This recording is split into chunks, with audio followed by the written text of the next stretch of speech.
కొద్దిసేపు మనం దేవుని యొక్క వాక్యాన్ని ధ్యానించుకుందాం. थोड़ी देर हम परमेश्वर के वचनों का ध्यान करेंगे. ఏదైనా వాక్య ధ్యానం కొరకు आज के वचनों के लिए రెండవ దినవృత్తాంతముల గ్రంథము दूसरा इतिहास 17వ అధ్యాయం और इसका 17वां अध्याय 16వ వచనాన్ని చదువుకుందాం. और इसके 16वें वचन को हम पढ़कर आगे बढ़ेंगे. और इसके बाद जिगरी का पुत्र अमस्याह, जिसने अपने को अपनी ही इच्छा से यहोवा को अर्पण किया था, उसके साथ 2 लाख शूरवीर थे. హల్లెలూయా. हालेलुया. ఇక్కడ మనం చదువుకున్న ఈ వచన భాగంలో అమస్య అనే ఒక భక్తుని గురించిన వివరణ రాయబడింది. जिस वचनों को हमने पढ़ा है उसमें अमस्या नाम के एक भक्त के बारे में लिखा है. ఈయన యెహోషాపాతు అనే రాజు దగ్గర సైన్యములో ఒక్కడిగా ఉన్నాడు. ये यहोशापात राजा के सामने एक सैन्य में उनकी सैन्य में था. ఆయన యొక్క గొప్పతనాన్ని గురించి కూడా ఇందులో రాయబడింది. उसके एक महानता के बारे में यहाँ पर लिखा है. ఆయన 2 లక్షల మంది సైన్యానికి అధికారిగా ఉన్నాడు. वो 2 लाख सेना के ऊपर अधिपति था. ఆ సైన్యం అంతా కూడా చాలా యుద్ధ నైపుణ్యతను కలిగిన వారు. वो सेना बहुत ही निपुण थी युद्ध में. అలాంటి 2 లక్షల మంది సైన్యానికి ఈయన అధికారిగా ఉన్నాడు. वैसी सेना के ऊपर ये एक अधिकारी है. వారికి ఒక నాయకుడిగా అధికారిగా ఉన్నాడు అని అంటే उनके ऊपर ये नायक बना है. इसके लिए ఈ అమస్య అనే వ్యక్తి ఇంకా గొప్పవాడై ఉండాలి. इसलिए ये अमस्या नाम का व्यक्ति ये भी और एक बहुत बड़ा महान होना चाहिए. సహజంగా ఒక బలహీనుడిని తీసుకుని వెళ్ళి ఒక గొప్ప యోధుల సమూహం మీద అధికారిగా నిలబెట్టలేం. किसी कमजोर आदमी को ले जाकर हम योद्धाओं के सामने उसका अधिकारी नहीं खड़ा कर सकते. కానీ ఇక్కడ అమస్య ఈ 2 లక్షల మంది పరాక్రమశాలులకి అధికారిగా ఉన్నాడంటే लेकिन अमस्या यहाँ पर शूरवीरों के ऊपर वो अधिकारी था. यानी कि ఈయన ఇంకెంతగా గొప్పతనాన్ని కలిగి ఉన్నాడో ఆలోచన చేయండి. यानी कि ये बहुत ही बड़ा महान व्यक्ति था.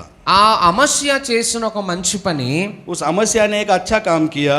ఆయన యెహోవాకు తనను తానుగా అప్పగించుకున్నాడట. उसने यहोवा को अपने आप को सौंप दिया. సహజంగా యుద్ధ నైపుణ్యతను కలిగి ఉన్నాడు అని అంటే గర్వం కూడా ఉంటుంది. साधारण रीति से युद्ध में कोई अगर अच्छा आदमी है तो उसे गर्व होता है. మనకి ఏదైనా కొన్ని టాలెంట్స్ ఉన్నప్పుడు, अगर हमारे अंदर कुछ टैलेंट है, మనం బాగా పాండిత్యాన్ని దాంట్లో సంపాదించినప్పుడు, अगर हम उसमें बहुत सारे शास्त्री बन जाते हैं तो ఇంకొకరి దగ్గర లోబడి ఉండాలంటే మన మనసు అంగీకరించదు. तो किसी और के सामने झुके रहना हमें पसंद नहीं होता. ఎందుకంటే నాకు చాలా తెలివితేటలు ఉన్నాయి क्योंकि అనిపిస్తుంది, मेरे पास बहुत सारी बुद्धि है, నాకు చాలా జ్ఞానం ఉంది, బలం ఉంది అనిపిస్తుంది. मेरे पास बहुत ज्ञान है, ताकत है, ऐसा हमें लगता కాబట్టి है. నేను ఎవరి దగ్గర తలదించాల్సిన అవసరం లేదు అన్న ఆలోచన వస్తుంది. इसलिए किसी और के सामने मुझे अपना सिर झुकाना नहीं चाहिए, ऐसा विचार आता है. అమస్య అంత గొప్ప పరాక్రమశాలి అయినప్పటికీ కూడా, अमस्या उतना बड़ा शूरवीर था, फिर भी దేవుని ఎదుట మాత్రము తను ఒక సామాన్యుడిగానే ప్రవర్తిస్తున్నాడు. परमेश्वर के सामने मैं बहुत सामान्य हूँ, इस तरह से वो जी रहा था. తన జీవితం మీద దేవుని అధికారానికి అవకాశాన్ని ఇస్తున్నాడు. अपने जीवन को वो परमेश्वर के लिए अवकाश दे रहा था. అందుకే తనను తాను మనఃపూర్వకముగా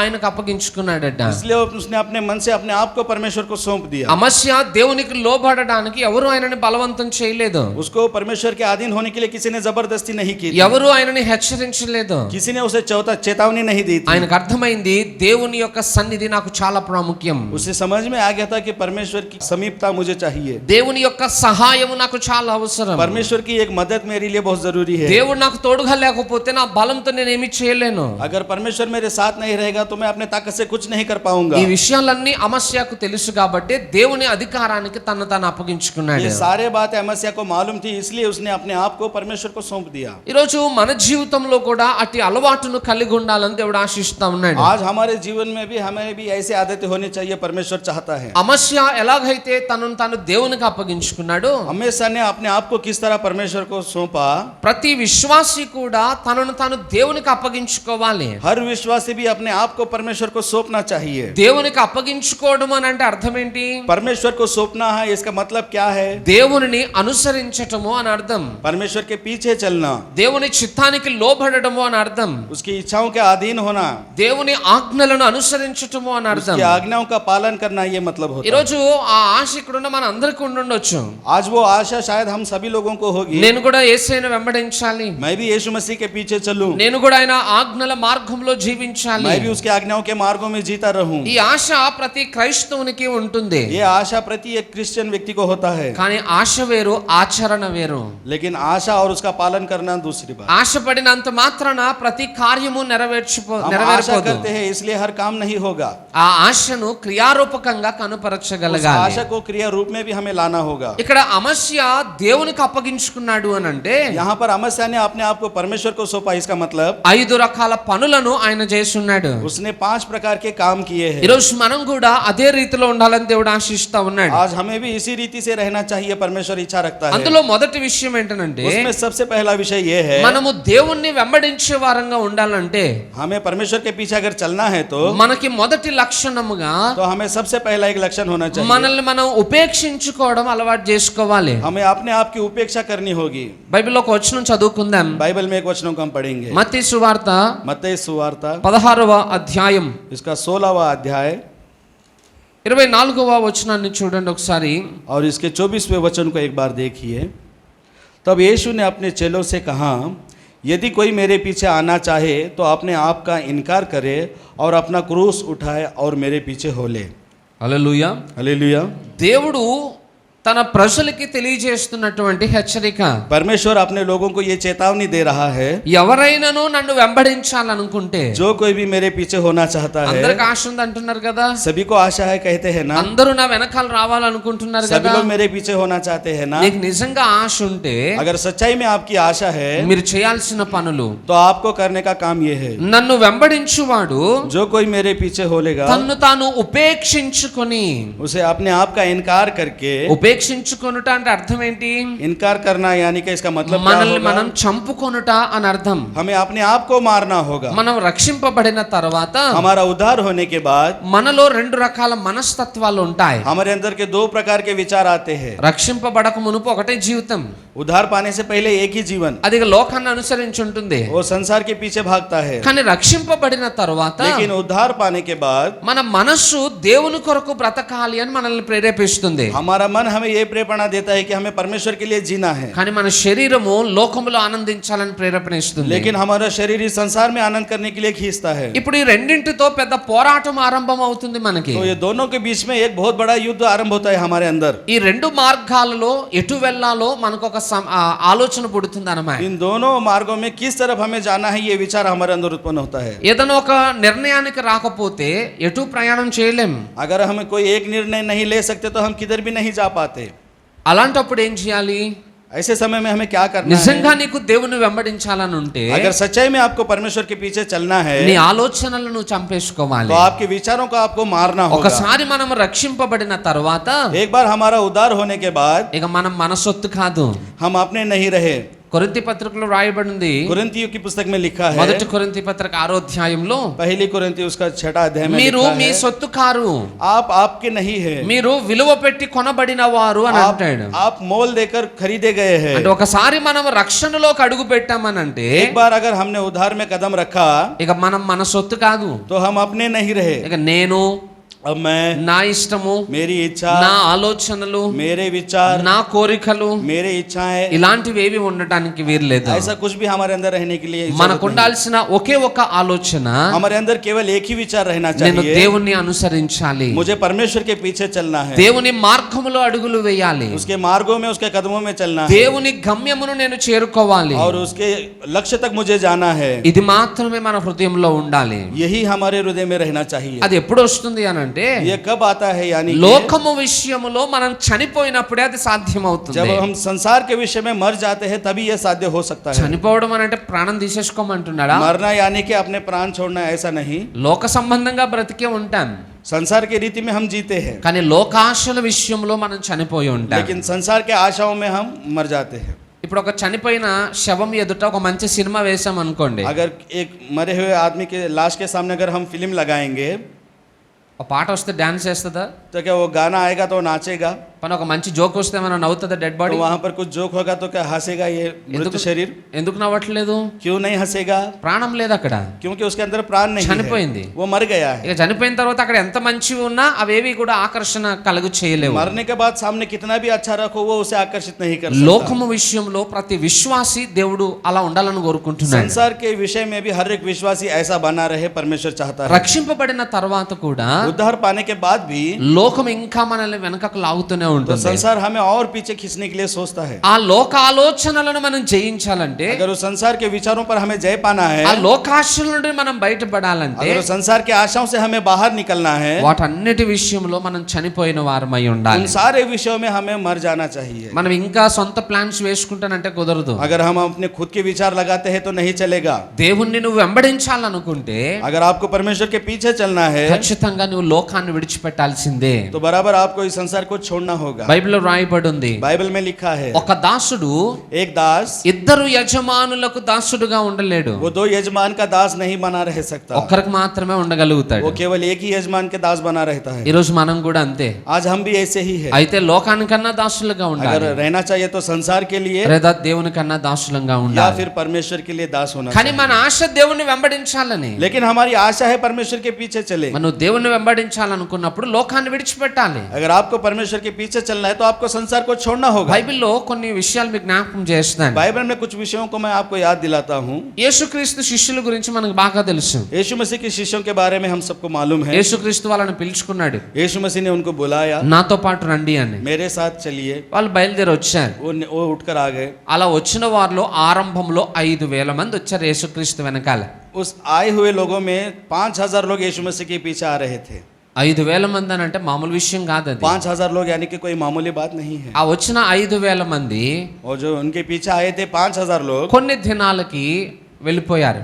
थोड़े दिनों के बाद थोड़े थोड़े लोग उसमें से అలా निकल వారు गए. వెళ్ళిపోగా యేసుక్రీస్తు దగ్గర మిగిలింది ఎంతమంటే 70 మంది ప్రజలు.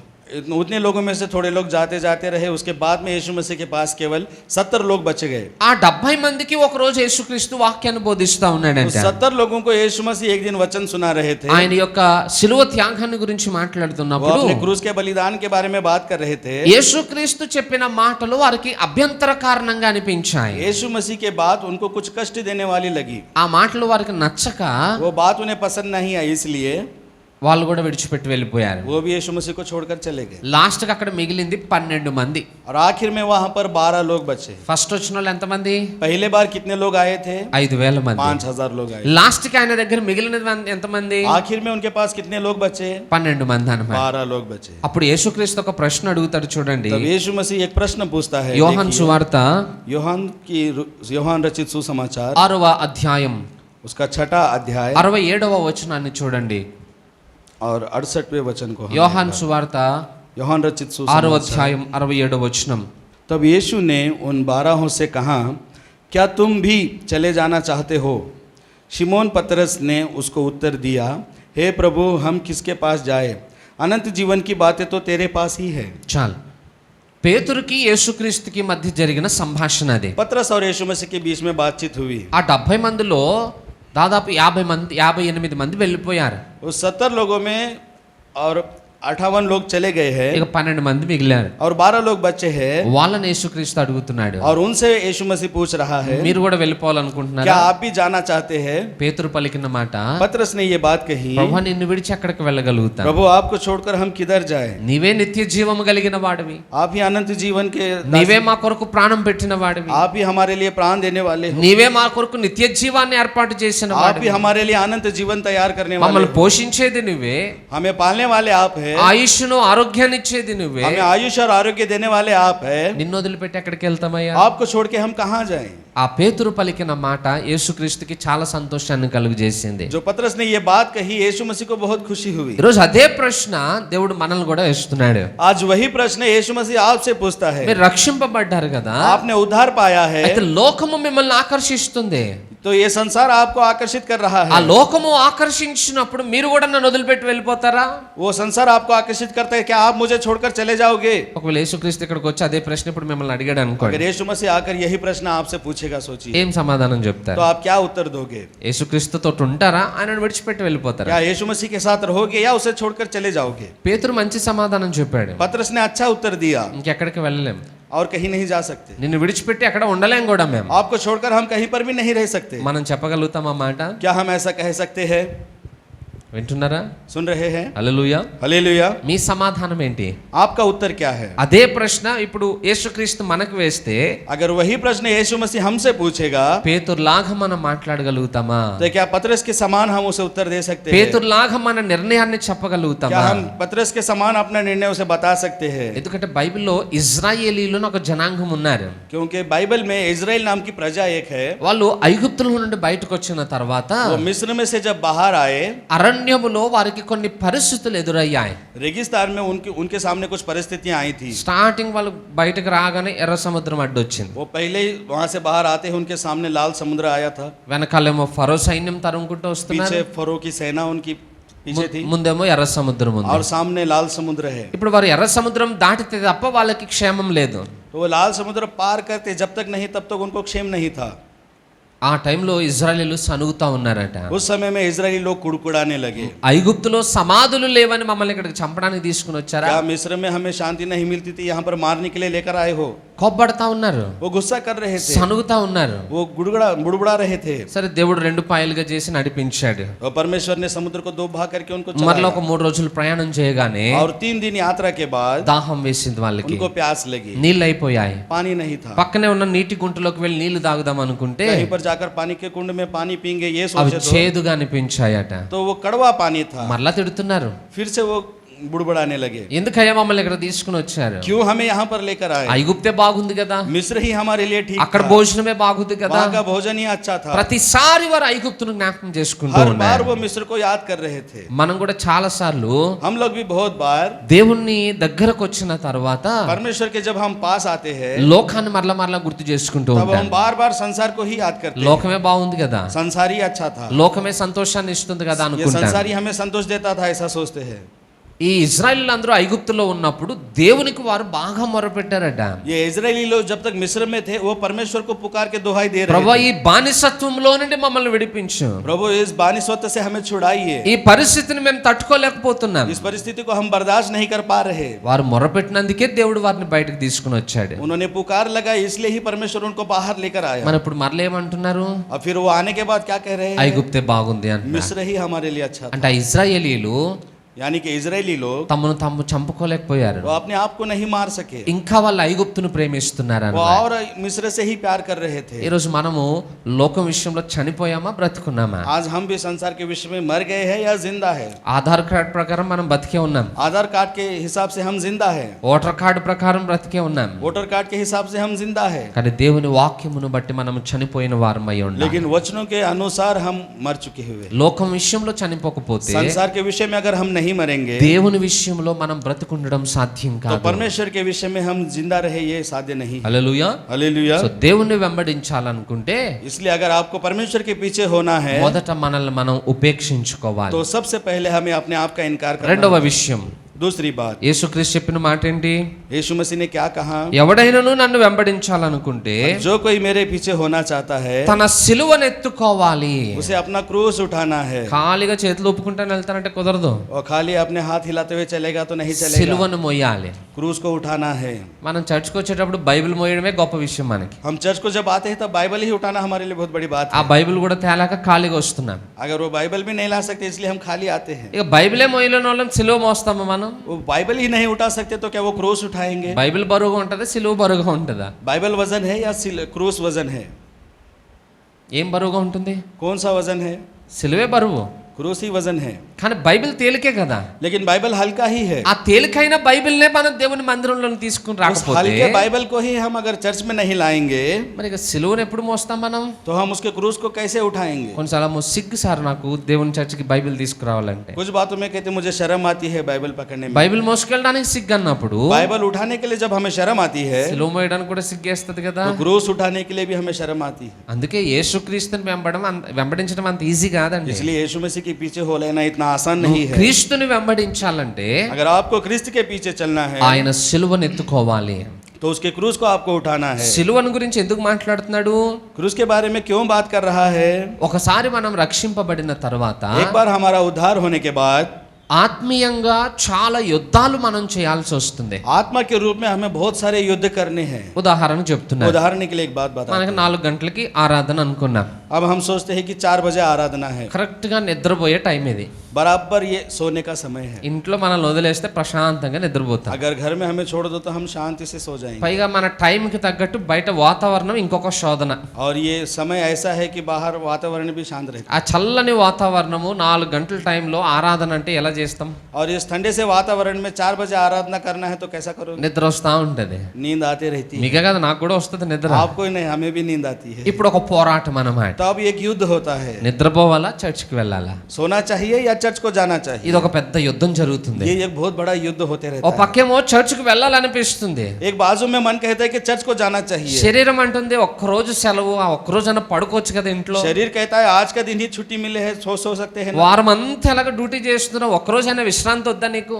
सप्ताह पूरा आपने काम किया, एक दिन भी आपको विश्राम नहीं. ఇప్పుడు శరీరానికి ఆత్మకి ఒక యుద్ధం స్టార్ట్ तो అవుతుంది. एक शरीर को और आत्मा को बीच में एक युद्ध चलता है. మీరు అందరూ గెలిచారు కాబట్టి ఇక్కడికి వచ్చారు. आप सब लोग जीते हैं इसलिए आप यहाँ पर आए हैं. గెలవలేని వాళ్ళందరూ ఇంటి దగ్గర నిద్రపోతా ఉంటారు. और जो नहीं जीते हैं वो घर पर ही है. అందుకే దేవుని కొరకు మనం జీవించాలంటే, इसलिए अगर हमें परमेश्वर के लिए जीना है, దేవుణ్ణి వెంబడించాలనంటే अगर परमेश्वर के पीछे चलना है సిలువను ఎత్తుకోవాలి. तो हमें अपना क्रूस उठाना चाहिए. సిలువ అనేది శ్రమకు సూచనగా ఉంది. क्रूस यानी कि ये कष्टों की एक सूचना है. అంత ఈజీ ఏం కాదు. ये इतना आसान नहीं है. ఇక్కడికి వచ్చి నిద్రను జయించి కూర్చోవాలంటే శరీరాన్ని చాలా నలగొట్టుకోవాలి. यहाँ पर आकर नींद के ऊपर जय पाकर अगर बैठना है तो बहुत सारे शरीर को हमें कूटना होगा. అలా నలగొట్టుకుంటేనే ఆయనను हम వెంబడించగలుగుతాం. अपने शरीर को कूटेंगे तभी हम उसके पीछे चल మనకి पाएंगे. ఏ కష్టం ఉండొద్దు, हमें कोई कष्ट ना मिले, కానీ యేసయ్యను వెంబడించాలి. लेकिन यीशु मसीह के पीछे चलना है. అది సాధ్యం కాదు. ऐसा साध्य नहीं है. హల్లెలూయా. हालेलुया. నువ్వు యేసయ్యను వెంబడించాలంటే अगर आपको यीशु मसीह के पीछे चलना है కొన్ని కష్టాలను భరించాలి.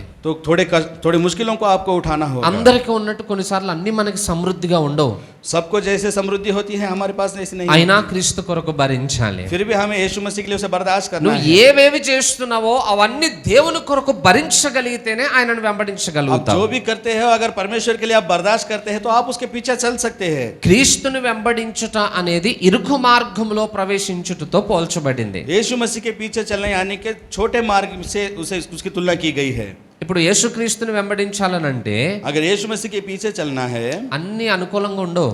तो सभी कुछ हमारे अनुकूल नहीं होता. నిందలు భరించాలి, हमें बेइज्जती को सहना होगा, కష్టాలను భరించాలి, कष्टों को सहना होगा, శోధనలు ఎదుర్కోవాలి, परीक्षाओं को पार करना होगा, శ్రమను అనుభవించాలి. कष्टों को अनुभव करना होगा. అవన్నింటికి మనం తట్టుకుని నిలబడితేనే యేసయ్యను उन सभी వెంబడించగలుగుతాం. का हम सामना करके खड़े रहते हैं तभी हम यीशु मसीह के साथ चल सकते हैं. మీరు డ్యూటీలకి వెళ్తారు కదా, आप ड्यूटी को जाते हैं ना, మీరు కష్టపడితే జీతం ఇస్తున్నారా, కూర్చోబెట్టి జీతం ఇస్తున్నారా? आप कष्ट करते हैं तभी आपको पैसा देता है या खाली बैठाकर पैसा देता है.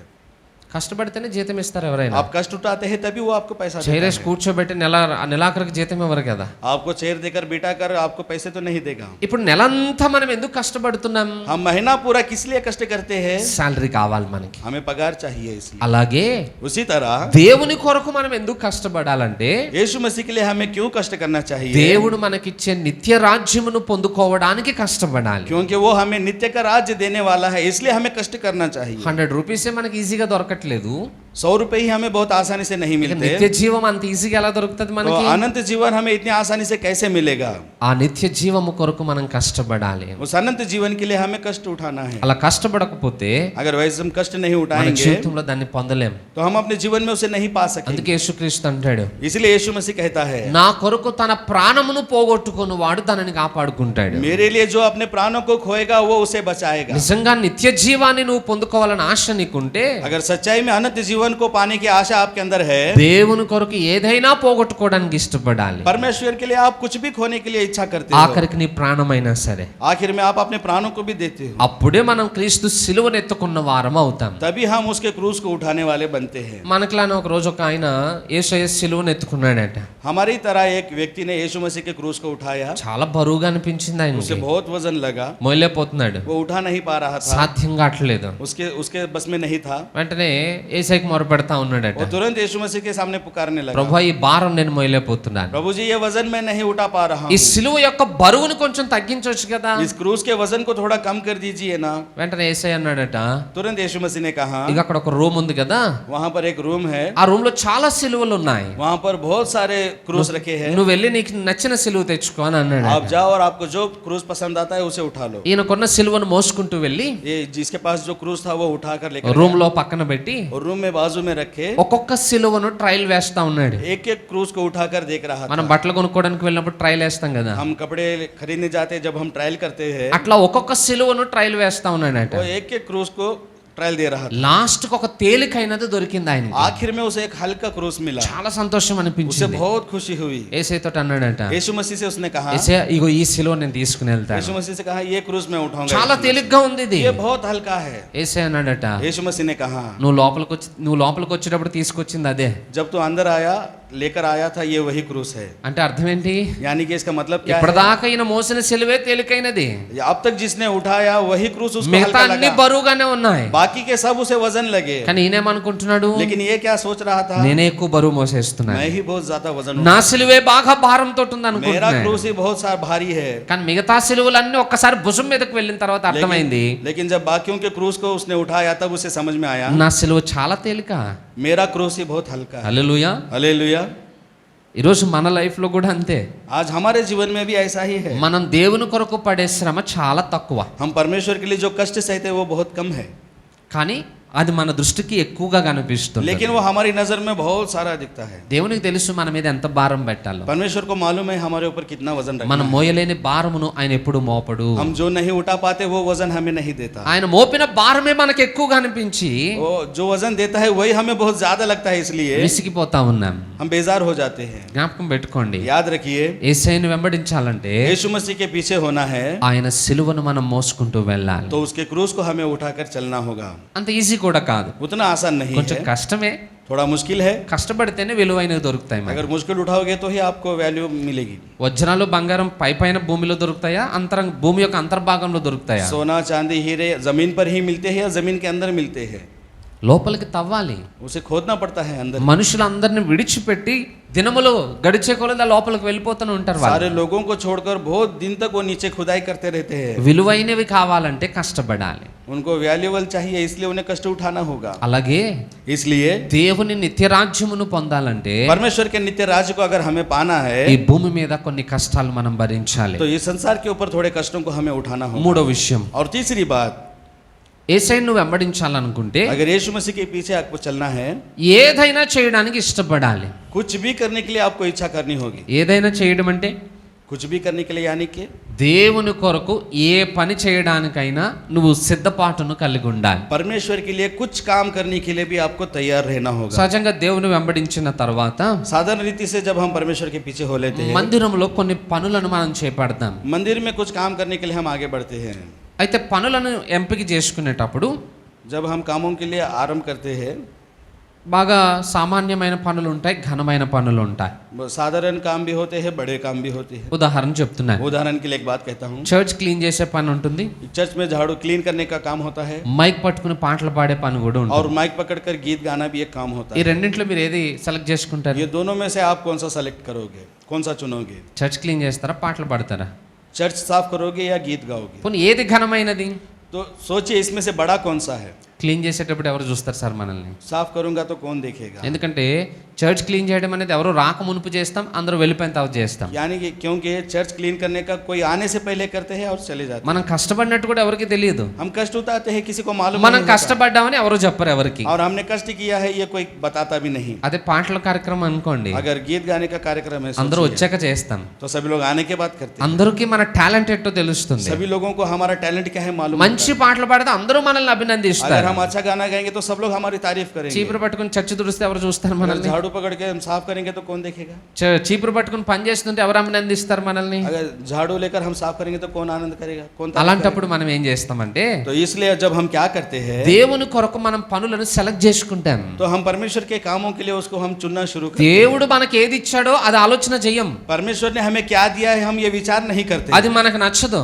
वो हमें पसंद नहीं आता। మనకు నచ్చిన వాటిని మనం చేసే ప్రయత్నం जो हमें చేస్తాం. पसंद आता है हम उसे करने का प्रयत्न करते हैं। గుర్తుపెట్టుకోండి, याद रखिए, దేవుని కొరకు చిన్నది పెద్దది అనే వ్యత్యాసాలు చూపించొద్దు పనుల్లో. परमेश्वर के लिए ये छोटा है ये बड़ा है ऐसी व्यत्यास हमें नहीं दिखाना है। ఒకటి గుర్తుపెట్టుకోవాలి, एक याद रखना है, నేను చేసే ప్రతి పని मैं जो काम कर रहा हूँ దేవునికి మహిమను తీసుకుని वो రావాలి. परमेश्वर को महिमा लाए। నేను చేసే ప్రతి పని मैं जो काम करता हूँ దేవుని నామమును वो గణపరచాలి. परमेश्वर के नाम को महानता दे। నేను చేసే ప్రతి పని मैं जो भी काम करूँ దేవుని సంఘమును అభివృద్ధి పరచాలి. वो परमेश्वर की कलीसिया को अभिवृद्धि करे। దాని కొరకు నేను ఏదైనా చేస్తాను. उसके लिए मैं कुछ भी करूंगा। ఒక సంఘటన చెప్తాను. एक घटना मैं आपको बताता ఒక हूँ। పాస్టర్ గారు ఒక రోజు एक पास्टर साहब एक दिन ఒక వేరే దేశానికి, అమెరికా అటు సైడ్ వాక్యాన్ని బోధించడానికి వెళ్ళాడట. वो अमेरिका या बाहर देश को वचन सुनाने के लिए गए थे।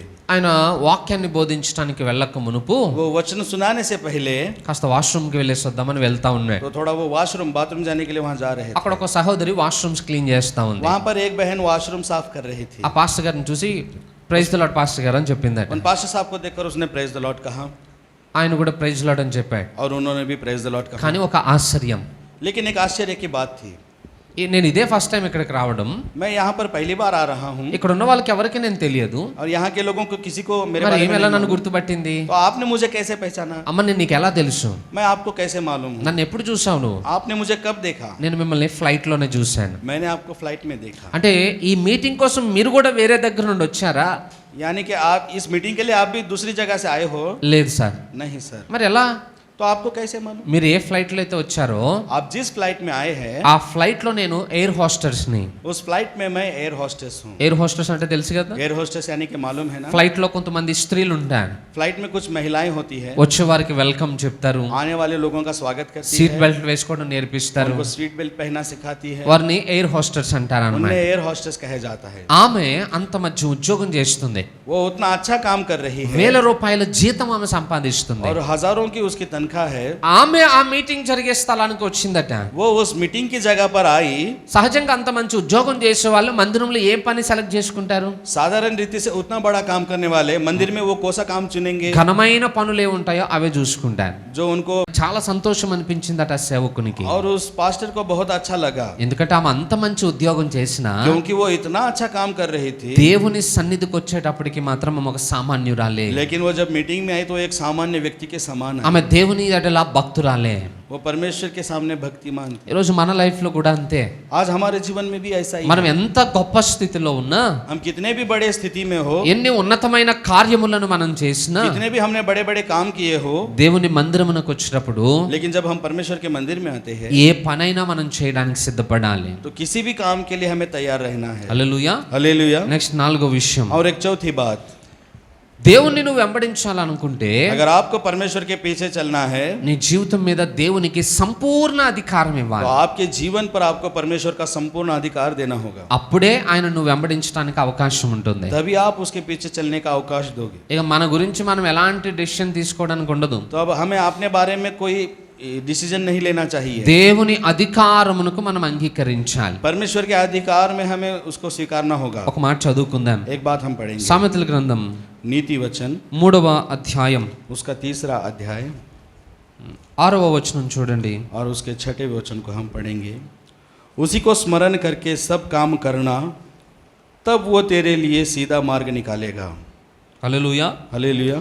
అక్కడ సొలొమోను చెప్తున్నాడు ఏంటంటే, यहाँ पर सुलेमान एक बात कहता నీ है, ప్రవర్తన అంతటి యందు ఆయన అధికారానికి ఒప్పుకో. आपके सारे प्रवर्तना में उसके अधिकार को आप स्वीकार करो। రక్షింపబడిన తర్వాత उद्धार पाने के बाद ఇప్పుడు మనల్ని ఎవరు కొనుక్కున్నట్టు? तो हमें किसने खरीदा? యేసయ్య తన రక్తం ఇచ్చి మనల్ని కొనుక్కున్నాడు. यीशु मसीह ने अपना लहू देकर उसने हमें खरीदा। ఇప్పుడు మన మీద ఎవరికి అధికారం तो ఉండాలి? हमारे ऊपर किसका अधिकार होना चाहिए? యేసయ్యకి అధికారం ఉండాలి. यीशु मसीह को ही अधिकार होना అయితే चाहिए। రక్షింపబడిన తర్వాత కూడా मगर उद्धार पाने के बाद भी చాలా మంది యేసయ్య అధికారానికి तो ఒప్పుకోలేకపోతున్నారు. बहुत सारे लोग यीशु मसीह के अधिकार को नहीं स्वीकार पाते। అధికారానికి ఒప్పుకోవడం అంటే అర్థం ఏంటి? अधिकार को स्वीकार करना है, इसका मतलब क्या है? ఆయన ఏం చెప్తే అది చేయాలి. वो जो भी कहे उसे करना है, ఎలా చేయమంటే అలా చేయాలి. जैसा कहे वैसा करना है, ఎక్కడికి వెళ్ళమంటే అక్కడికి వెళ్ళాలి. जिधर जाने के लिए कहे उधर जाना है, అది అధికారానికి లోబడడం అని. वही उसके अधिकार के अधीन होना है।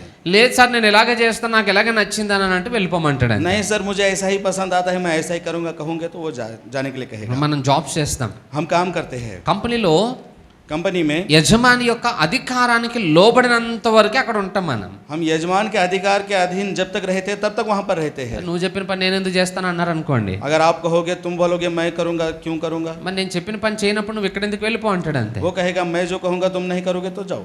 ఈరోజు మనం కూడా దేవుని అధికారానికి లోబడితేనే దేవుని आज వెంబడించాలి. हम भी परमेश्वर के अधिकार के अधीन हो गए तभी वो हमें आशीर्वाद देता ఆయనను వెంబడించుట అనే విషయంలో है। उसके पीछे चलने के विषय में ఆయన మనల్ని గద్దిస్తాడు, वो हमें चेतावनी देगा, మనల్ని శిక్షిస్తాడు. वो हमें शिक्षा देगा। తప్పు చేసినప్పుడు जब हम गलत करते हैं ఆయన మనల్ని హెచ్చరిస్తాడు. वो हमें चेतावनी देता है, అలాంటప్పుడు వాటిని మనం స్వీకరించాలి. तब हमें उसे स्वीकारना चाहिए। సహజంగా దేవుడు ఎప్పుడు కూడా కరుణామయుడుగానే ఉండాలి మన జీవితంలో. परमेश्वर हमेशा कृपा दिन दिखाने वाला ही रहेगा। ఎప్పుడు ఆయన ఆశీర్వాదమే ఇవ్వాలి మనకి. कभी वो हमेशा हमें आशीर्वाद दे। ఆయన కోపపడొద్దు, బెత్తం పట్టుకోవద్దు. वो गुस्सा ना करे, अपनी लाठी ना उठाए। మిమ్మల్ని అడుగుతున్నాను, मैं आपसे पूछता మీ हूँ, పిల్లలు తప్పు చేస్తే గద్దిస్తారా, వాళ్ళని వదిలేస్తారా? అలాగా अगर आपके बच्चे कुछ गलत करेंगे तो उसे छोड़ोगे या उसे चेतावनी दोगे? గద్దిస్తారు కదా.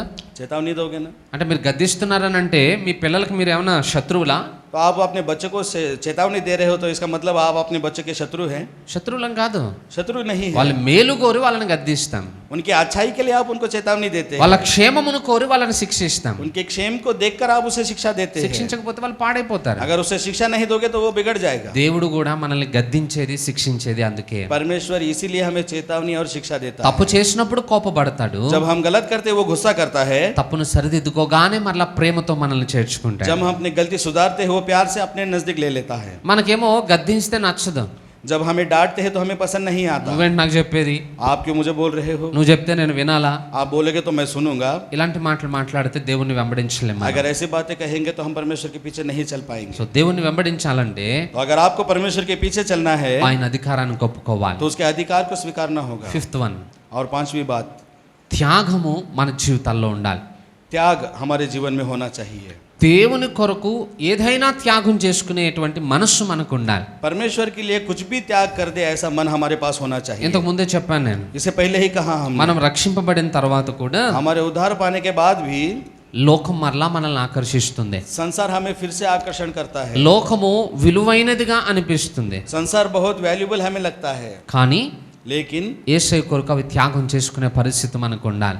यीशु मसीह के लिए उसे त्याग देना ही है। మనం రక్షింపబడిన తర్వాత उद्धार पाने के बाद మన కుటుంబస్తులు కానీ మన స్నేహితులు కానీ మనల్ని హేళన చేస్తూ ఉంటారు. हमारे परिवार के लोग या हमारे दोस्त वो हमारे बारे में बुराई करते हैं। నువ్వు యేసయ్యను వెంబడించాలనుకుంటే మా ఇంటికి రాక ఇంకా అన్నట్టుగా మాట్లాడతారు. अगर तू यीशु मसीह के पीछे चलना चाहता है तो हमारे घर मत आना, ఇక నీకు మాకు సంబంధం లేదు అని భయపడతారు మనల్ని. तेरे और मेरे बीच में कोई संबंध नहीं है ऐसा कह के हमें छोड़ देते हैं। ఆ టైంలో మనుషులకు భయపడి యేసయ్యను విడిచిపెట్టి వెళ్ళిపోతాం మనం. उस समय में हम लोगों से डर के परमेश्वर को छोड़कर उनके साथ चले जाते हैं।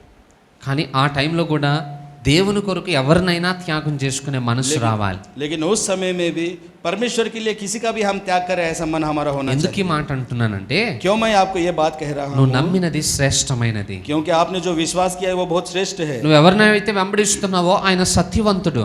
आप जिसके पीछे चल रहे हैं वो सत्यवंत है, ఆయనను వెంబడించేవాడు నష్టపోడు ఎప్పటికీ కూడా. और जो कोई उसके पीछे चलता है वो कभी नाश नहीं होता। నువ్వు నమ్మింది మంచిదైనప్పుడు దాన్ని ఎందుకు విడిచిపెట్టాలి మనుషుల కొరకు? अगर आपने जब अच्छे को विश्वास किया है तो उसके लिए आप लोगों के लिए उसे क्यों छोड़ते हो? కానీ మనం మనుషులకు భయపడతాం. लेकिन हम मनुष्य से डरते हैं। ఆ భయంతో ఏసైనా వదిలేసుకుంటాం కానీ మనుషులను వదులుకోం. उस डर से हम यीशु मसीह को छोड़ देते हैं। నేను लेकिन ఒక लोगों ప్రశ్న को नहीं। అడుగుతాను, मैं आपसे एक प्रश्न करता हूँ, దేవుడు గొప్పవాడా మనుషులు గొప్పవాళ్ళ?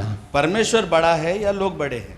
దేవుడే గొప్పవాడు. परमेश्वर ही बड़ा है। నీ పరిస్థితులను మనుషులు మార్చగలుగుతారా, దేవుడు మార్చగలుగుతాడా? आपकी परिस्थिति को लोग बदल सकते हैं या परमेश्वर बदल सकता है? ఆబ్వియస్లీ దేవుడే మార్చగలుగుతాడు. बराबर परमेश्वर ही बदल सकता మరి है। ఇప్పుడు నువ్వు దేవుడికి భయపడాలా మనుషులకు భయపడాలా? तो आपको परमेश्वर से डरना चाहिए या लोगों से डरना चाहिए? నీకు అవసరం వస్తే సహాయం చేయరు వాళ్ళు, आपकी जब आवश्यकता होगी वो मदद नहीं करेंगे, నీ కొరకు ప్రాణం పెట్టరు, वो आपके लिए प्राण नहीं నీ देंगे, పరిస్థితులను మార్చరు, वो आपकी परिस्थिति को नहीं నీ बदलेंगे, సమస్యల్లో నీకు తోడుగా वो ఉండరు, आपके समस्याओं में आपके साथ नहीं నీకోసం रहेंगे, ఏది చెయ్యరు వాళ్ళు. वो आपके लिए कुछ भी नहीं करेंगे, కానీ మాటలు మాత్రమే అంటారు. केवल वो बात करेंगे। కానీ దేవుడు लेकिन परमेश्वर మాట్లాడడం కాదు, वो बात ही नहीं करेगा। అన్ని పరిస్థితులలో ఆయన మనకు తోడుగా ఉంటున్నాడు. सभी परिस्थितियों में वो हमारे साथ रहेगा। అలాంటి దేవుణ్ణి విడిచిపెట్టేసి మనుషుల కొరకు మనం ఎందుకు ప్రాకులాడాలి? वैसे परमेश्वर को छोड़कर हम लोगों के सामने क्यों भागेंगे? జ్ఞాపకం పెట్టుకోండి, याद रखिए, లోకము మనల్ని ఆకర్షిస్తుంది. संसार हमें आकर्षित करता है, లోకము దేవుని నుండి దూరం చేయడానికి భయపెడుతుంది. ये संसार हमें परमेश्वर से दूर होने के लिए डराता है. మనం ఏం భయపడాల్సిన అవసరం లేదు, हमें डरने की जरूरत नहीं, ఎందుకంటే మనం నమ్మదగిన దేవుణ్ణి వెంబడిస్తున్నాం. क्योंकि हमने विश्वास योग्य परमेश्वर के पीछे चलते हैं. బైబిల్లో ఒక మాట ఉంటుంది, बाइबल में एक बात लिखी है, నా నిమిత్తము అన్నదమ్ములైనను అక్కచెల్లెలైన ఆస్తిపాస్తులైనను విడిచిపెట్టిన వాడు मेरे कारण जो कोई अपने भाई बहनों को अपनी संपत्ति को छोड़ेगा నిత్య రాజ్యంలో రెట్టింపుగా వాటిని పొందుకుంటాడు అని. और नित्य के राज में वो उससे डबल पाएगा, दुगना पाएगा. దేవుని కొరకు మనం ఏవేవి పోగొట్టుకున్నామో परमेश्वर के लिए हम जो भी खो देते हैं అవి మనం నష్టపోయినట్టు కాదు, वो हम नुकसान होए ऐसा नहीं, వాటికంటే రెట్టింపు దేవుడు మనకు అనుగ్రహిస్తాడు. उससे भी दुगना परमेश्वर हमें देगा. హల్లెలూయా. हालेलुया. సో ఈ 5 లక్షణాలను మనం तो గుర్తుపెట్టుకున్నాం. इन 5 लक्षणों को याद रखिए. ఒకసారి చెప్తారా వాటిని నాకు? एक बार फिर से बोलोगे आप सभी लोग? మర్చిపోయింటారు ఈ వాటికి. अब भूल गए होंगे अभी మనం तक. 5ది గుర్తుంటే మొదటిది మర్చిపోతాం. अगर 5वां याद रखेंगे तो पहला भूल जाते हैं. మళ్ళీ ఒకసారి గుర్తు చేస్తాను. फिर से एक बार याद रखेंगे. ఫస్ట్ వన్, पहला, తనను తాను ఉపేక్షించుకోవాలి. अपने आप का इनकार करना होगा. రెండోది, दूसरा, సిలువను ఎత్తుకోవాలి. उसके क्रूज को उठाना होगा. మూడోది, तीसरा, ఆయన అధికారమును ఒప్పుకోవాలి. उसके अधिकार को स्वीकार करना होगा. నాలుగోది, और चौथी बात, ఏదైనా చేయడానికి ఇష్టపడాలి. कुछ भी करने के लिए इच्छा करनी होगी. ఐదోది, और 5वीं, త్యాగము చేయడానికి సిద్ధంగా ఉండాలి. त्याग करने के लिए हमें నీ तैयार रहना ధనమైన होगा. త్యాగం చేయాలి, पैसा भी त्याग నీ करना होगा, కుటుంబాన్ని త్యాగం చేయాలి, अपने परिवार का भी त्याग करना నీ होगा, జీవితాన్ని కూడా త్యాగం अपने చేయాలి. जीवन का भी त्याग करना होगा. అప్పుడే యేసయ్యను మనం వెంబడించగలుగుతాం. तभी हम परमेश्वर के पीछे चल सकते हैं. అమస్య अमस्या, దేవుణ్ణి తన్ను తాను దేవునికి సమర్పించుకున్నాడు అని అంటే उसने परमेश्वर को अपने आप को सौंपा है. इसका मतलब ये है ఇవన్నిటికీ ఆయన అంగీకరించాడు అని అర్థం.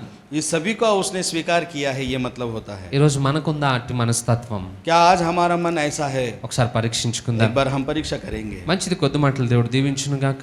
अच्छी बात है, इन वचनों को परमेश्वर आशीर्वादित करे. తల వంచి కళ్ళు మూసుకుందాం, हम अपने सर झुकाकर आंखें बंद ప్రార్థన करेंगे, చేసుకుందాం. प्रार्थना करेंगे. మహోన్నతుడ సర్వాధికారి నీకు వందనాలు महान परमेश्वर, सर्वाधिकारी परमेश्वर, आपका ప్రభు. ఈ రోజు మేము విన్న ఈ మాటలను మా హృదయాల్లో బలపరచండి, స్థిరపరచండి. प्रभु जी, सुने हुए वचनों को हमारे हृदय में स्थिर करे, उसे बलवंत करे मेरे राजा. మరలా మేము అందరం ఇలాగ సమాజముగా కూడుకునేంత వరకు फिर से हम सब लोग मिलकर एकजुट होकर ना बैठे, ఈ వాక్యమును అనుసరించి జీవించే కృప చూపండి. तब तक इस वचनों के अनुसार जीवन जीने के लिए हमारी कृपा మేము విన్న వాక్యం అపవాది దొంగిలించుకోకుండా కృప చూపండి నాయనా. सुने हुए वचनों को अपवादी हमारे अंदर से चोरी ना करे. ఈ వాక్యానికి విధేయత చూపించే మనస్సును మాకు కలుగు చేయండి. आपके वचनों को विधेयता दिखाकर हम आगे बढ़े, ऐसा मन हमें दीजिए. చేరువచ్చిన ప్రతి బిడలో ఈ వాక్యము ఫలింపు చేయమని यहाँ కోరుతున్నాను. पर आए हुए हर एक व्यक्ति के हृदय में इस वचनों को फलवंत करे. అయ్యేప్పటి వరకు మాకు తోడుగా ఉండి నడిపించినందుకు నీకు మహిమ చెల్లిస్తూ परमेश्वर, अभी तक आप हमारे साथ बनकर हमें चलाते रहे, इसलिए हम आपका धन्यवाद. యేసు నామములో ప్రార్థిస్తున్నాను यीशु తండ్రి. के नाम से हम प्रार्थना करते हैं. ఆమేన్. आमीन.